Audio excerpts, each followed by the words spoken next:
Hello, Assalamualaikum. Welcome to Snell Anatomy Book series. Here we explain the Snell Anatomy book. Today's lecture is about thoracic cavity. In previous lectures, we learned about joints of thoracic wall such as mandibulosternal joint, costovertebral joint, sternocostal joints, etc. We learned about ribs and their types.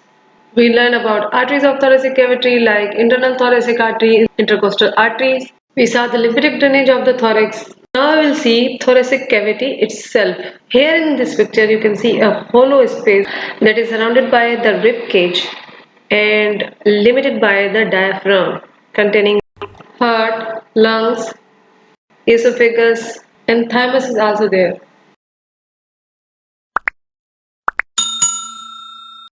The thoracic cavity or the chest cavity is the second largest hollow space of the body, first being the abdominal cavity. Thoracic cavity is lined with a serous membrane which exudates a fluid. That portion of the chest membrane is called parietal pleura, and the membrane that is continuous over the lungs that is called visceral pleura. The part over the esophagus, heart, and great vessels is called mediastinal pleura. Pleura is a sheet of endothelial lining cells supported by a thin base of loose connective tissue and supplied by blood vessels.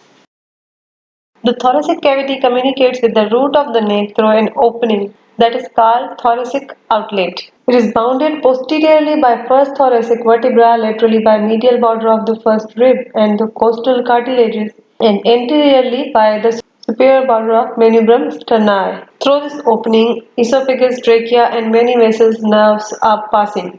Because of the obliquity of the opening, the apices of the lungs and pleura are projected upward into the neck. The big division between thoracic cavity and abdominal cavity is diaphragm. That division of both cavities is bounded posteriorly by 12 thoracic vertebra, laterally by curving costal margin, and anteriorly by a xephisternal joint.